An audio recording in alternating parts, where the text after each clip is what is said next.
This is the Amy Edwards Show, and I'm your host, Amy. This show is here to help all of us live our best life and feel amazing at absolutely every age. We focus on transformation and empowerment through practical tools, strategies, habits, and mindset shifts that will help you unlock your potential, build self-love, and embrace your unique journey. We'll cover everything from health and wellness to personal growth and spirituality with inspiring guests and real conversations. So if you're ready to level up, break out of your comfort zone, and make lasting changes, you're in the right place.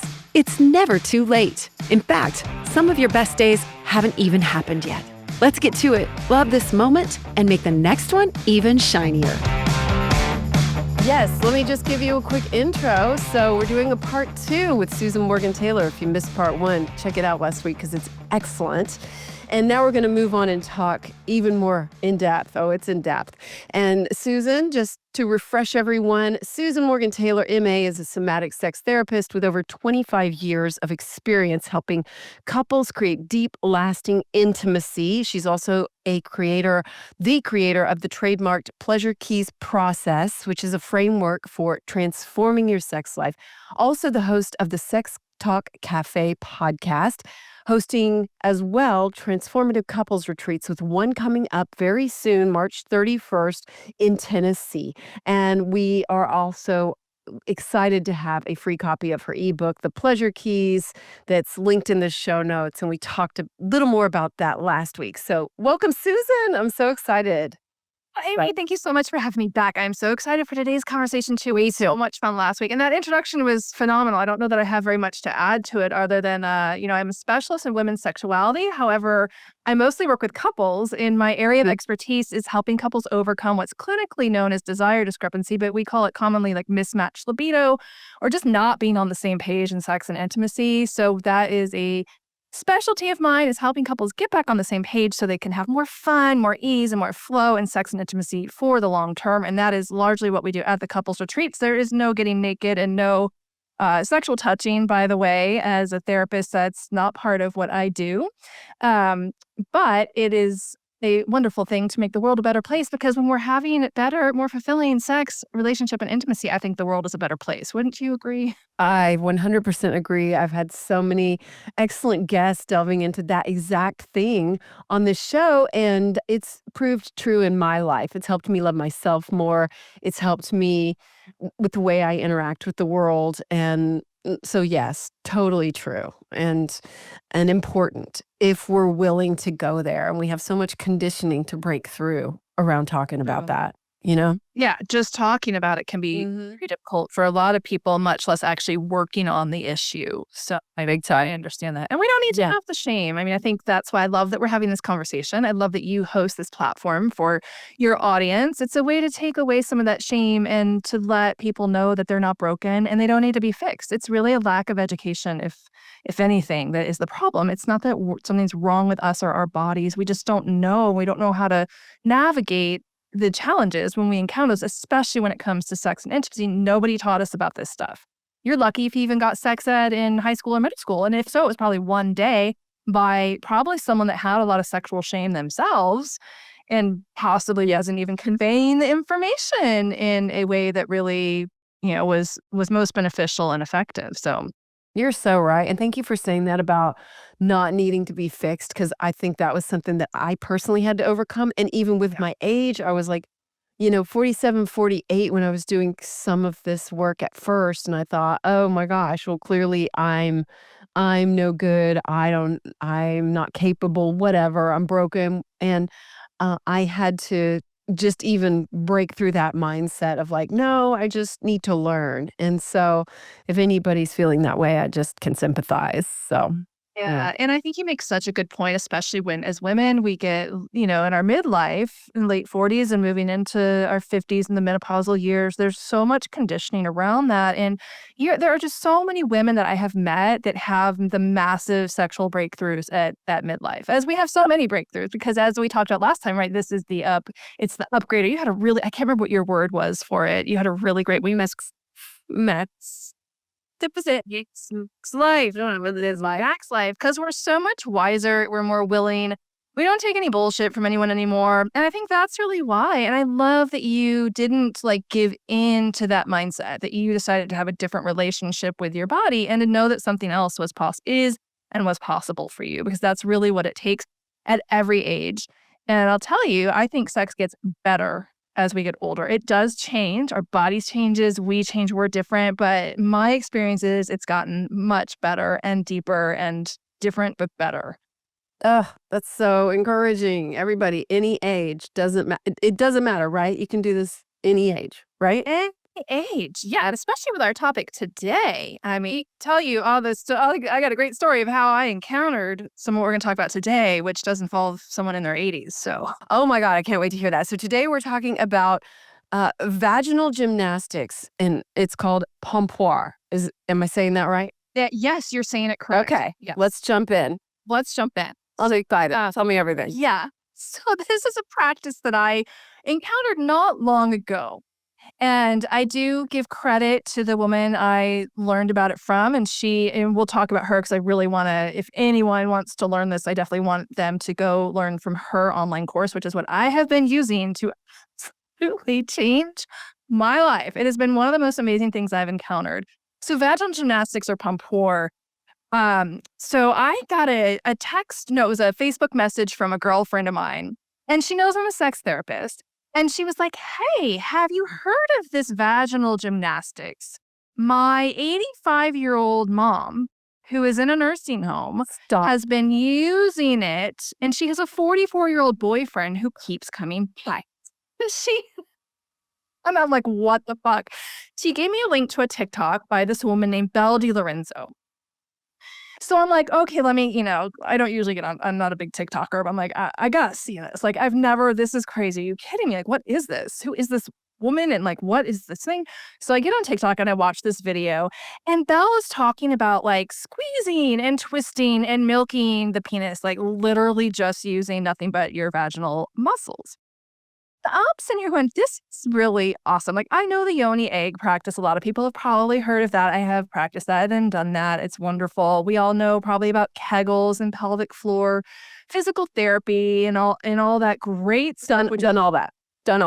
Okay. Yep. Well, Pompoir is next for you, Amy. I know. Yes. Yeah, it is. No, here we are. I'm in. Jaws dropping to the ground. So it turns out Belle had written a book called it's called the Gohddess, Gohddess, but with an O, G-O, the Gohddess.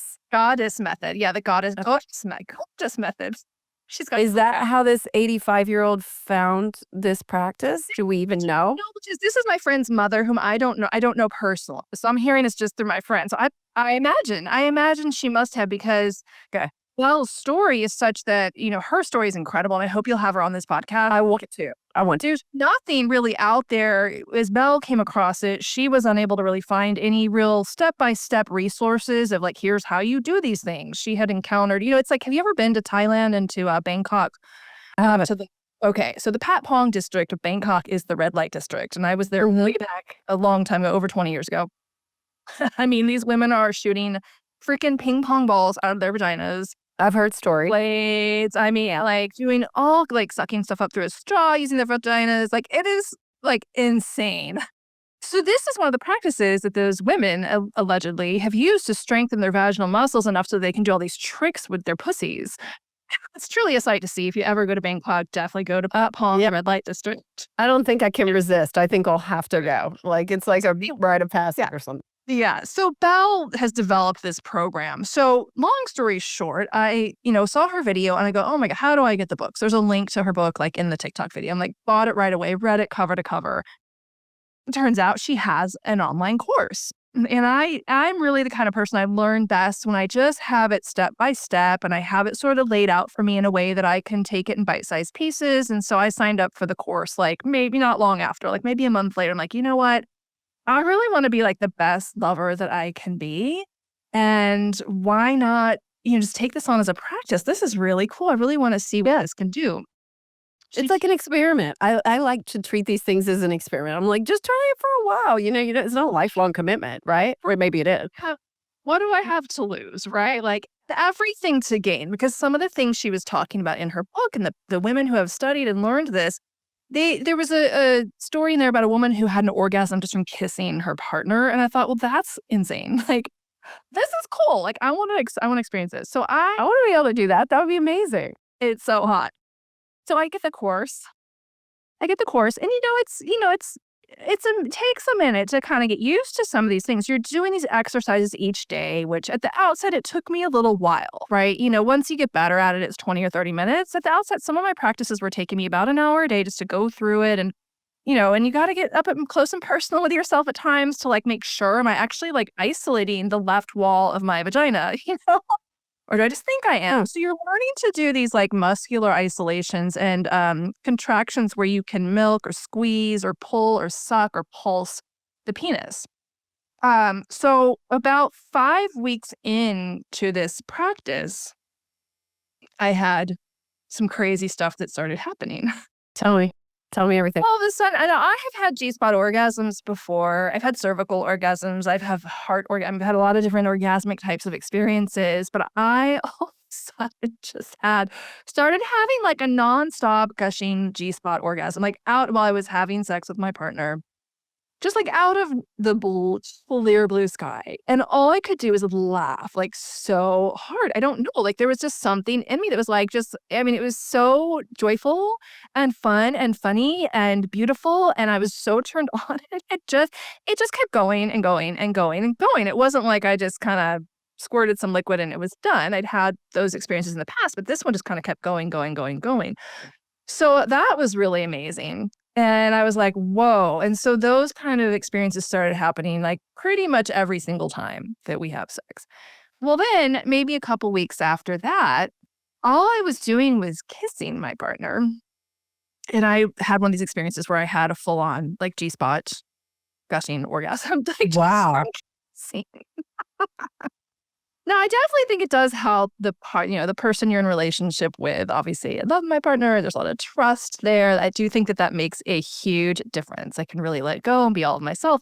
But there was absolutely a connection to this vaginal gymnastics and these daily practices that I was doing. And I was very committed. I really wanted to like get this and learn this. And I really wanted to, I just thought it'd be really cool to like do some cool stuff to my partner during sex, And that's sort of like the next level. But up to this point, what it was doing is tonifying my pelvic floor and creating really easy access to these deeper types of orgasms, like the G-spot orgasms, which are a little bit different than a clitoral orgasm, for example, even different from a cervical orgasm. But I could also make myself have one. If I wanted during sex, I could start to do some of the pelvic floor exercises, the gymnastics, and it would actually take me into those orgasmic states during orgasm. And then my partner could also start to feel stuff too. So I'm still kind of working on like integrating it actually into sex because there's sort of an art form to that where you can like do things to the penis. And I've done some of that's been really, really fun. But if nothing else, like there's such a benefit in this practice for women. And I think especially women who either A, have challenges reaching climax and or B, women who are midlife, max life, women who are max life and moving into the postmenopausal years or going through the upgrade, women who are going through the upgrade or past the upgrade or in the upgrade, and maybe who have experienced a loss of libido or even pain during sex, this practice absolutely can bring you back online because it literally makes you wet all the time and horny all the time. And I can speak to that. I am perimenopausal. I'm in my late 40s. I'm definitely in the thick of that upgrade right now. And that was part of it too. I refused. I was like, I am not going to dry out like when I get past the change. Like I refuse to be one of those women that like dries out, loses interest in sex, or it starts to hurt. Like I do not want to be that woman. So I was sort of like really ripe for this work to cross my path. And yeah, I will tell you, it's one of the most amazing things that I've encountered out there. Yeah. Yeah, I've had Kim Anami on this show before, and she talks a lot about like things related to this. She calls hers vaginal weightlifting. Yeah. And so I don't know what the difference is between this and that, but like, does somebody have to go down this path of getting her course, or how do you start? Like, if I want to start right now, what would I do? If you wanted to start today, I mean, I've been in this field for a very long time. I don't, I know of Kim Anami and some of her work. I don't know what her method is, but a lot of the obstacles that I see that happen with, let's say, like the yoni egg, for example, a lot of women don't, like, they're really timid to put something up there. Like, you don't need to be, and you can get it out. Like, everyone's afraid it's going to get lost or stuck or this or that. And it doesn't. But there's sort of like, you've got to overcome that piece with some of the other approaches, such as the yoni egg, for example, or using even Kegel balls or weights. And what I found, honestly, the Pompoir practice, the vaginal gymnastics, it's a lot more, there's more, like a lot more refinement of what we're doing in terms of the muscle isolations and being able to manipulate the penis. And we don't have to really be reliant on some external object in order to do that. So that's what I find is a little bit different. And I think pelvic floor physical therapy. Now, I have never personally been in pelvic floor physical therapy. I have worked with practitioners for referral sources. I did have someone on my podcast that does it. I think it's wonderful. But it's not like the goal of it isn't necessarily what the goal is of vaginal gymnastics, which is not just to tonify and strengthen, but also to increase pleasure and libido, which is sort of a byproduct, I think, when we do that work. Probably any approach you do is going to have some effect on that.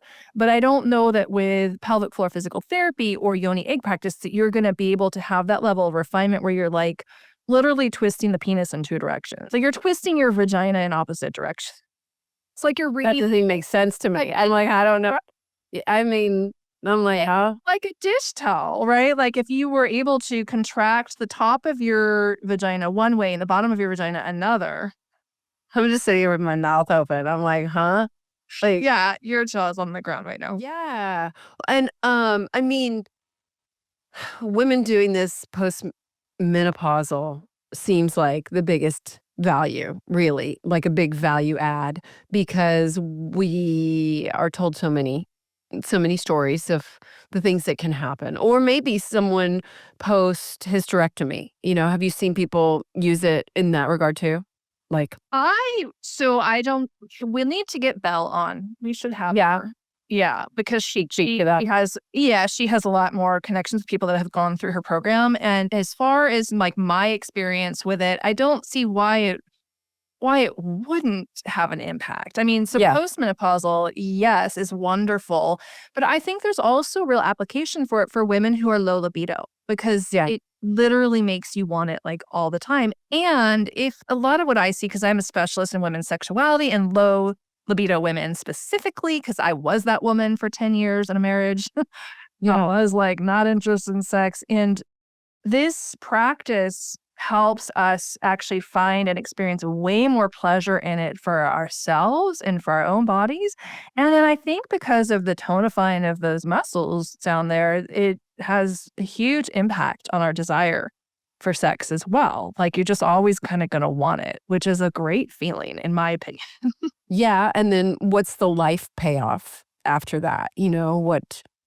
What can that bring to your life, or what have you experienced, or what have you seen and bring to people's lives? Well, yeah, I think for me, I'll speak to myself because I don't, teach this or lead other people through this, at least not yet. I might like to.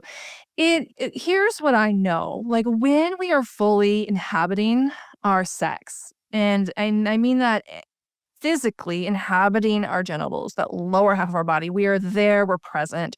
We're also energetically inhabiting that part of our bodies. So we're not checked out from it. We're fully present there. That feeds so many things. It feeds confidence. It feeds our sense of empowerment and our sense of feminine power. And strangely enough, what I've also observed over the years in myself and with other women, just as I've done, my other work with women, when we're really connected to our sexuality like that, we actually receive less of the negative type of attention. So a lot of women think like, oh, I don't want to go there or, be too sexual. There's so much programming around that because then I'll get all this negative attention from men. And I found that that's not true. I think, was it you and I that were talking about this? Yeah, we covered this a little bit about the power. When I did a lot of sexual healing work in 2017 and beyond. There's a lot of clearing and a lot of work really connecting with myself in a whole different way. I'll tell you, like, most men were afraid of me. Yeah. Just like, what? Like, most men, like, they want it, but then they're like, oh shit, they kind of run from it because we're in our power. When we inhabit that part, nothing else can get in. It's when we're checked out from it due to shame or cultural conditioning, a disownership of our femininity. When we're checked out, other things can get in. And that's where things like the negative sexual attention comes in way more. I mean, I experienced way more of that when I was younger and not really as conscious around my sexuality than I do now that I'm older and much more embodied in my sexuality. I like that word. I like that word embodied in it. Yes. So let's talk about your practice a little bit with it. Do you still do it? You started doing it, you devoted every single day and you saw I it did change in about 5 days? yeah, I did about five days a week. So Belle's program is laid out such that it's like a 5-day-a-week training program. You have kind of a week off to assess your progress, and she has some great things in her program of how to assess your progress. So yep, 5 days a week. When you say her program, you mean the online course? Yeah, her online course, which all it does, it just lays it out so elegantly. It's like step 1, you do this on this day, these 2 exercises on this day, and then on this day you do these 2 exercises. And so it's just nicely laid out. So each day I kind of had a plan for what I was going to do. And I like that. Like I think someone you could buy her book. I don't know, it's $10 or $20 and you could probably like do stuff from that, but for me it didn't work. Like I really just needed the structure. And sort of that feeling. She has a Facebook group too that's connected with the course. And so sort of that sense of community that I'm not just like by myself here, like doing my vagina exercises. Yeah. There are other women out there that are practicing this and having these results. And that's really encouraging for me personally. But I think if you could just start probably with the book if that was all you were ready for. Yeah. Well, did you ever get discouraged? Did you ever have a moment where you were like, Yeah. was this, yeah, I need to know about That's that. a great question. Yes, I did. And that mostly came in. I see this happen with other women too, that are doing the practice. Yeah. It's like the first time I tried to do it on my partner during sex, he was like, I don't really feel it. And actually, I had helped me a few times too with just the practices. Like, hey, would you put your fingers in there? Because it's really awkward for me to do it. So could you help me out? He's like, I'll totally help you out.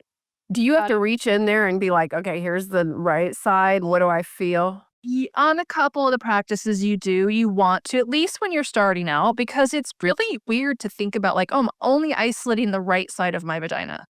No, Yeah, like as we're talking, I'm like, can I do that? And I tried, and I'm like, I don't know what I'm doing. I feel like I'm just contracting my abs or something. So Right. Yep. Can do it. And the beauty too, I think, is having the protocol laid out. You don't start out with everything right away. So there's a good couple of weeks of just warm up and it's more like Kegel, very simple practices. And then you advance more slowly into the more advanced types of moves. So you build that confidence. Not like you're trying to I do muscle isolations on day 2, well, that's come several weeks in.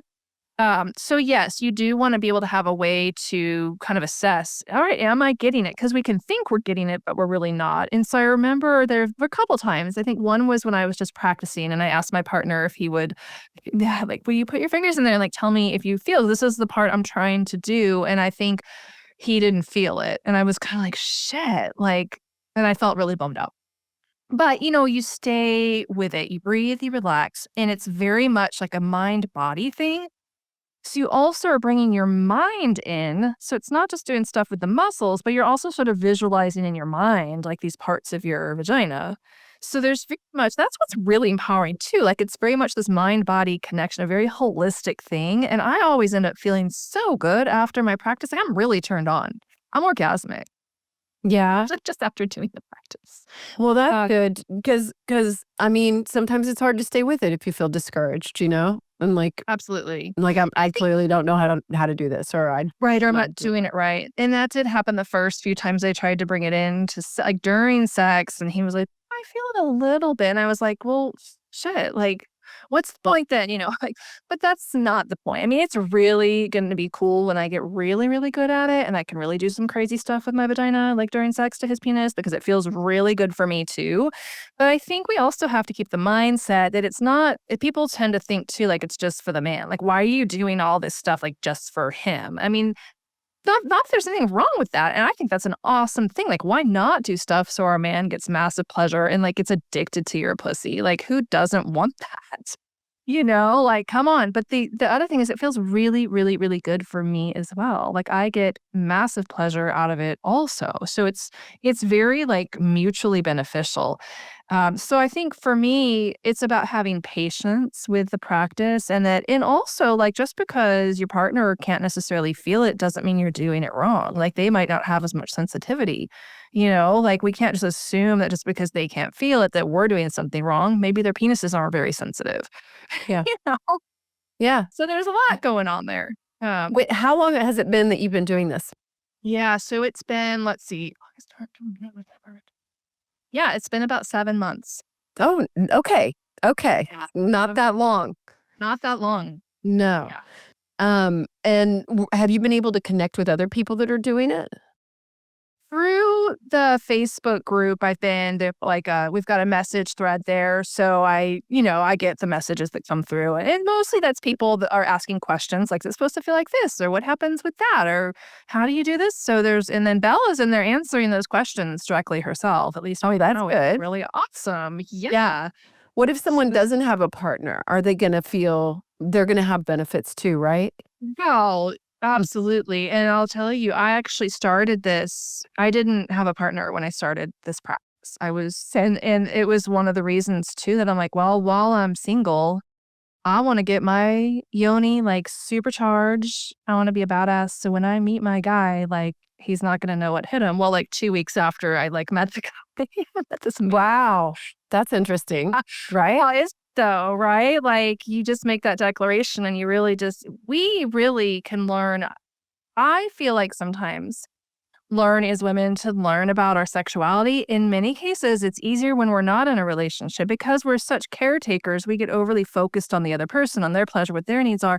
It can be harder for us to pull back and really come back to ourselves and focus on our own pleasure and our own sexuality. So the big awakenings that I've had in my life, and I think I told my story on part 1, Mm-hmm. I was not in a relationship then either. I had ended, I had a couple of relationships that failed. And I said, something different for me, please. And I changed my whole life. I mean, that's how I got to where I am today, being a sex therapist. So that's the beauty really of any sexual practice, I believe. But with Pompoir, you absolutely don't need a partner. And it might even be easier to implement when you don't, because you can just focus on yourself and getting strong and having pleasure down there. And then when you do get a guy, he's going to be like, wow, like, what is this thing? Yeah. What is this vagina? I've never seen anything like this. So, any power pussies. Yeah. And is this something that you're maybe encouraging couples with now? Or, I mean, it's become a part of your life, I guess. It is the total part of my life. It's very difficult. I'm so glad that actually we're talking about this here on your podcast and getting the information out there, because I found that it's something that it's very hard to explain. Like I have like a girlfriend was talking to me about some challenges with orgasm and some pain during sex. And finally I'm like, you should try vaginal gymnastics. And it just like landed so flat, how do you describe this stuff other than how we are now? So I think that it's an amazing thing and the word needs to get out there. And yes, I definitely want to take this out there to my clients, or at least to the women that are in my community, and encourage them to do it, to do this practice and to take it on. You just have to be committed and you have to want to. And I think that's where some people get hung up. It's kind of like going to the gym, right? Yeah. You've got to just have that discipline and show up, and every day is going to be a little bit different. And it's not about getting it perfect. We have to give ourselves a lot of space to like not get it right away and get it wrong, and then just keep going and be curious and experiment. And then eventually when it starts to click, it's really cool. That's where it's really exciting. I think it's interesting too that you started doing this 2 weeks later, you meet someone significant. And I mean, from what I've talked to people about, this is the kind of thing that can open up more abundance in your life. And I know that's pretty woo, but what would you say to that? Yes. Well, sex and money. Why are those two things the biggest reasons for, let's just say, divorce? Sex and money. Those are the two biggest reasons people end relationships. They're also the two energies that are connected with our, let's get woo. Amy, let's just go there. I'm very woo, so go for it. Yeah. The energy center on our body, which is the root, which is right where our yoni is, our sexual organs, the first and second chakra. These are the two places that are associated with the energy of money and the energy of sex, energy of pleasure, the energy of nourishment, how we nourish ourselves, the right to be here, the right to exist. These are very much first energies in our first chakra types of issues. The right to be here. I have a right to be here. Now, if I'm not fully embodied in that, if I have things maybe that unworthiness, or I've had a lot of, let's just say, trauma that I've not resolved, that translates through our energy and also through our bodies as numbness, disassociation, loss of interest, loss of lust for life, and also in our ability to create and our ability to manifest. Look at what sex is wonderful. One of the functions of sex is to literally create new life. It's the most powerful act that we can do as human beings. We can literally create a new human being through the act of sex. But we don't have to use it just for that. We can also use it for creating new projects, for creating relationships, for creating communities, for manifesting.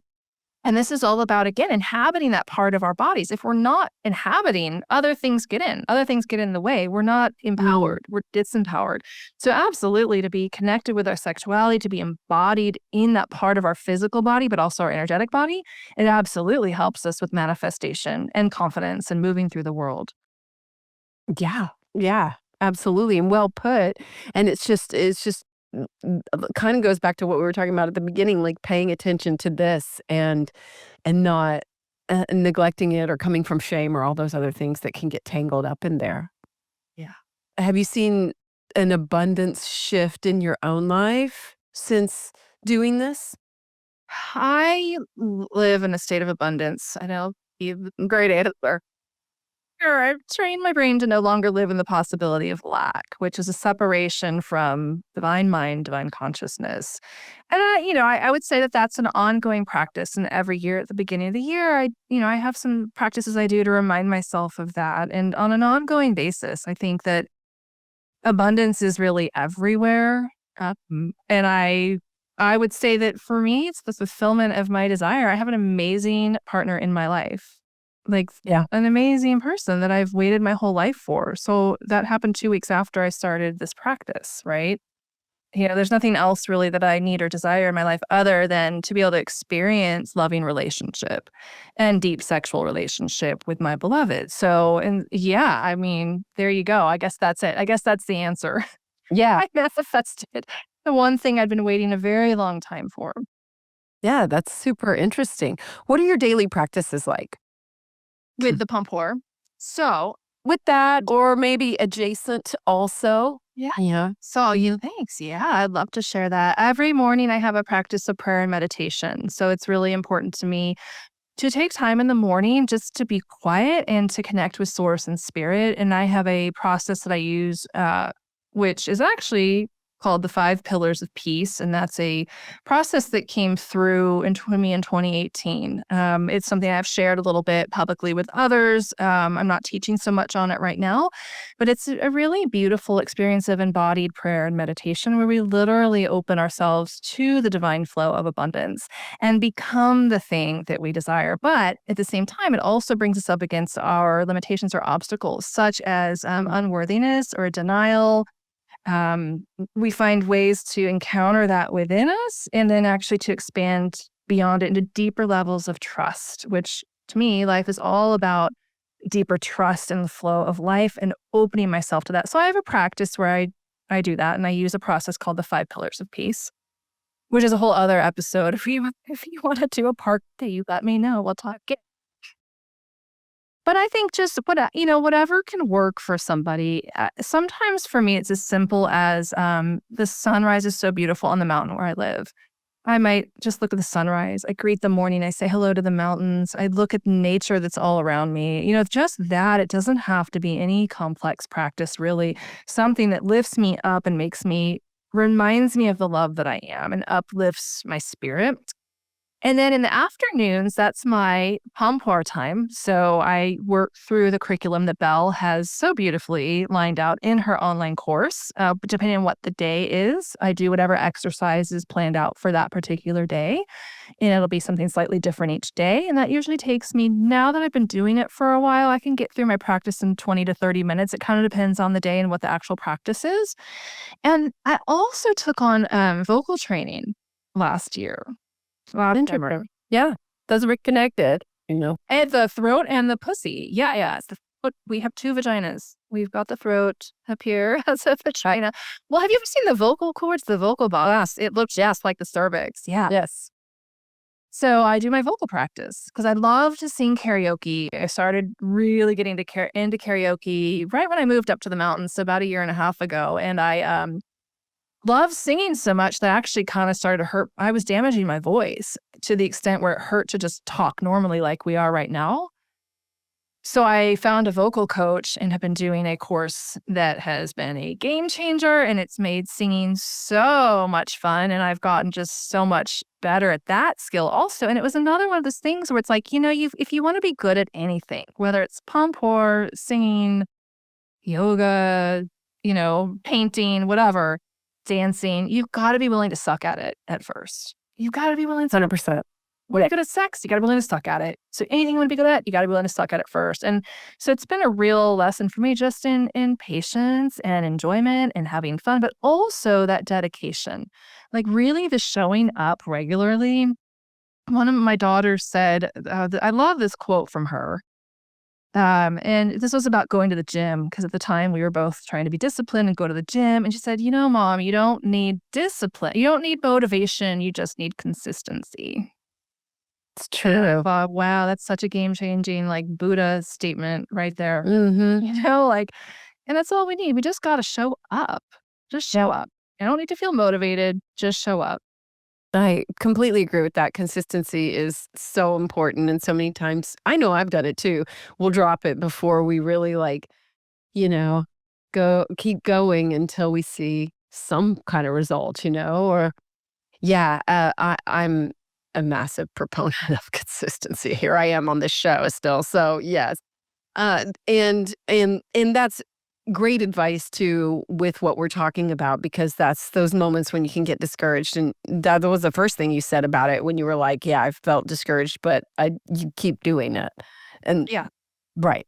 That's just the thing. You're never going to get better. If we're talking about, with anything, but with the Pompoir, sure, if I had been like, oh, he can't feel it, so screw it, I'm not doing this anymore. I mean, where does that get either of us? I don't then get to have the results that I was desiring when I first was attracted to this practice, which is, I want to be able to twist and squeeze and pulse, and I want to have orgasms from just kissing somebody. That's so cool.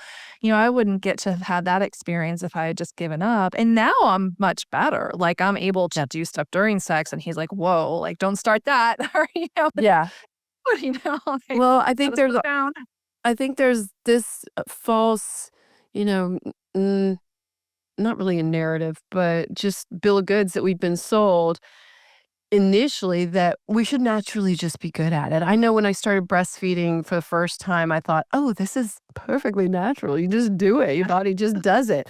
Oh, the baby just goes. And it wasn't like that at all. And I found it extremely discouraging. And there were a lot of tears shed, and it hurt and all this stuff. I'm like, I thought this was supposed to be easy and natural. And so same with this, right? We're like, well, I'm a woman. Shouldn't this be natural and all that? So clearly I'm not fully a woman or whatever. And it's just things take a little practice, a little work. A lot of things take practice and work. And that's such a good point that you make. I think some of that is how our culture presents to us as well. There's always the celebration of the overnight success. And there's this illusion that success for successful people comes very easily. But it took, what you don't see is the 20 years it took them to get to that one night where it all clicked and it suddenly worked. right? We don't see all that. People don't talk about the struggle and the challenge that they had to go through to get to where they are. And I think that really anything that we want to be good at or become masters of, it takes investment of time and energy and a willingness to be patient and to not be in a hurry. And I would say, and I don't tell me if you agree with this, now that we're at max life, Amy, do you feel like there's more? I feel like I have so much more patience in me and more ability to just kind of to be more disciplined and dedicated without needing it to be like so instant. I was much more impatient when I was younger. What do you think? Oh, yes, for sure. I was much more impatient and I've learned a lot. And I think it's just part of getting older and you're more accepting of things and things take time and there is time, you know? Like I don't feel like I'm behind. I think you just get like, "Oh my God, everybody's in front of me," and you're like 30. You hear 30 years say like, "I'm so behind." I'm like, "What are you talking about?" Like and I sometimes marvel at the things I got done in a 10-year span and the lives I led and it's, 10-year span. I'm like, God, I recorded 5 albums and I, did this and that and whatever and had a kid and got a divorce and got remarried, and you're like, oh God, I packed a lot in there. Times. Yeah. Yeah. And so I think that does teach you to just be like, I can't, okay, calm down. Right. Yeah. Yeah. We can like relax into life. And I love that you say like there is time. And I think that there's truth to that. And I've also noticed I feel time more now though. Now that sort of things are changing, I'm getting a little older. I'm more aware of, wow, like I've lived a lot of life in the last 49 years. And there's lots more life to live but how do I really want to live that? Being a little more intentional and yeah, like less in a hurry. I don't need to prove anything. It's really just about like what brings me joy? What do I want to experience? And all we leave here with anyway is our soul. Like we don't take any of this stuff with us. So what's the quality of my soul at the hour of my death? It all continues anyway. Right? Like, I'd rather not have to, like, come back and redo it. That would be nice. I'd like to move to the next assignment, but, yeah, so what am I here to learn? Like, let's dial that in, like, on a soul level, and I think that that can really give a different perspective to life, and it changes your priorities a little bit as well. Yeah, it absolutely does.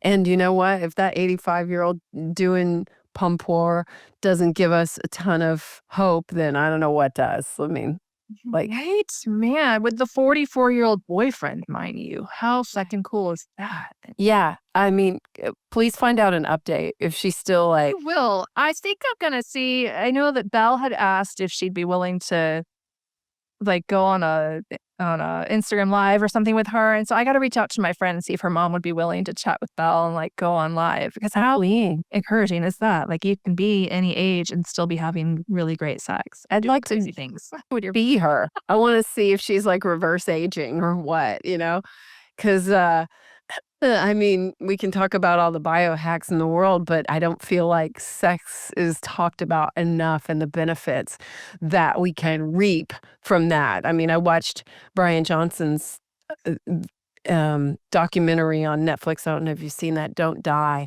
And there's not really any mention of sex practices and stuff. And granted, it's a man, but yeah.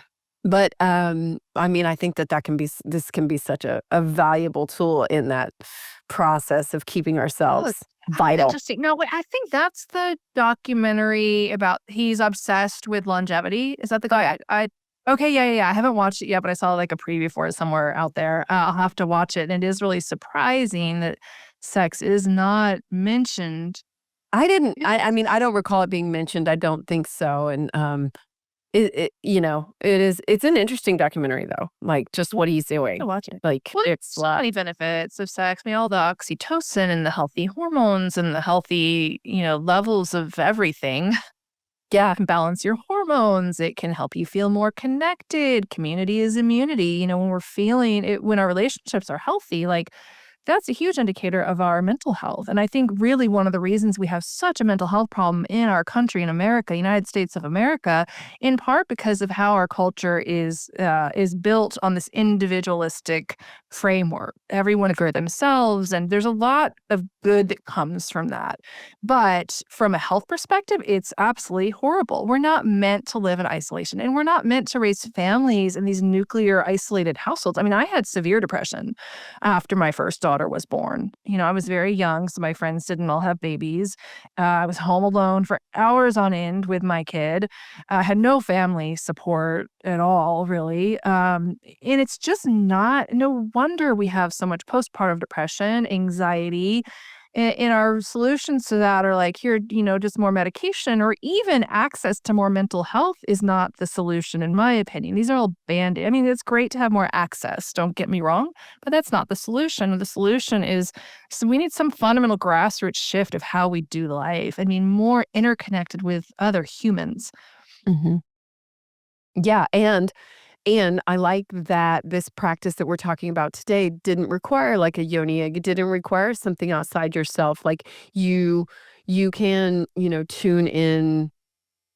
Like the community is so important too, but we have all these things at our fingertips if we're willing to use them. I guess that's what I'm getting at. Like it doesn't have to be anything fancy that we have to go seek out, like medicine or whatever, but we have things right here that we can. Yowza. And I want to give a shout out again to Bel Di Lorenzo, who I'm learning from. I'm going to link that in the show notes too, because I want to. I'll shoot you the link to her course too if anybody wants to get it. I'll email that to you when we're off here. But yeah, she really one of the reasons she designed it that way was so that you didn't have to be dependent on anything outside yourself. The pills, even the yoni eggs or the Kegel balls, or not that anything's wrong with that, but we don't need it. It's really empowering. That I know the cool thing too with Pompoir. I mean, I was sitting at the airport and I was traveling this past month. Yeah. And I'm like, I haven't done my Pompoir. Okay, I'm doing my Pompoir practice, just sitting at the airport. I didn't need to go stick an egg in there or do anything. I could do it without touching myself or getting naked. And I could do a full round of my practice right then and there, sort of on the fly. And so that's another great benefit. And I think a thing that makes the Pompoir a little bit different from some of the other things that are out there. It's not dependent on any external device. Yeah. Oh my gosh. So it's different than Kegels, and you can do it right there, just like sitting there. That's amazing. Yeah. Yeah. All right. I got to do this. Well, what did we miss? Was there anything that we missed that we need to cover about this today? I don't think so. I think we've covered some really good ground. We even went into some new territories, which was really fun. Excellent. Yeah, excellent. Well, what do you want to leave people with as we go today? Gosh. Well, I think our topic today was really fun. And I do too. Yeah, I think especially for women who are listening, who are feeling disempowered, I would say check this out. Check this practice out. It's really beautiful. It's very feminine. And it can just give you such a sense of empowerment and pleasure and joy. And it's given me a real sense of power also. To know that I can be, if I wish, I can be a little more active with my lady parts if I want. I can do cool things. I can give my man pleasure. I can experience more pleasure. It's been really, really hot. So especially women too that I think struggle with libido, feeling disinterested in sex, or maybe you don't feel a whole lot during sex, like not a lot of sensation, or even if you have pain. This would be potentially a really beautiful way to start to address some of that in a way that's actually pleasurable and fun, and that you can do on your own time without anyone. You can get Bel's course or her book. Her course is very reasonably priced too, by the way. I just want to put that out there. It's, not a huge investment, and you put in a little dedication and big results. I don't know. I mean, that's why we're talking about it. I've got this big smile on my face. It's changed my life. I think that's so key too, is keep it fun. Like just have the mindset around it of fun rather than work or failure or something else tied up in there. If you can just wipe that away and keep it fun, I really think that is a really beautiful mindset to not only start with, but continue with in something like this. I think that comes back to, we might have talked about this in part 1, but like just getting rid of having an agenda or a goal. Like when we just stop trying to get anywhere and we just show up for what is, like then we can really make big leaps and bounds and a lot of movement. I love that. I love that. That's a great spot to end on and really show up for what is. Absolutely. Consistently, Yes. So yes. Awesome. Well, everything is in the show notes, but also why don't you just go over how anyone could find you, perhaps sign up for your retreat or work with you if they wanted to. Oh, thank you so much. Yeah, so all of my offerings live at pathwaytopleasure.com. You can find out about the couples retreat. At the top, you click on couples retreat. And then I also have a free monthly masterclass that I've started doing. I do this once a month and it's free. And this is so much fun. It's a lovely way to connect with me live. So I teach it live. And you can go to my website and just click on Masterclass for more information on that. And you can also get a copy of that Pleasure Keys ebook on my main website or at pleasurekeys.com. And that's the 3 keys to enhancing pleasure and deepening connection and expanding orgasmic potential. So you can grab a copy of that. I love it. I love it. I love it. Thank you so much for making time today. I'm so excited that we got to amplify this and share more of it because I think it's so incredibly important, and I know you do too. So thank you so much, Susan. You're welcome. Thank you, Amy. And thank you to everyone for being here today. This is like good stuff, right? Treat it as an experiment. Treat it as fun. That's what I have, my own mindset shifts that I have to make sometimes. So I am right there with you. And it's important that we keep expanding at every age. And I just want to say thank you to everybody for showing up. Subscribe to anything like my newsletter, the show, YouTube, all that kind of good stuff. Follow me on Instagram at Real Amy Edwards. And I'm just so excited to keep going further and pushing our limits all the time. So thank you for being here. Keep shining bright. Till next time. Thank you so much for being here. Please rate, review, and follow us. And we'd love to hear your feedback. Keep shining bright.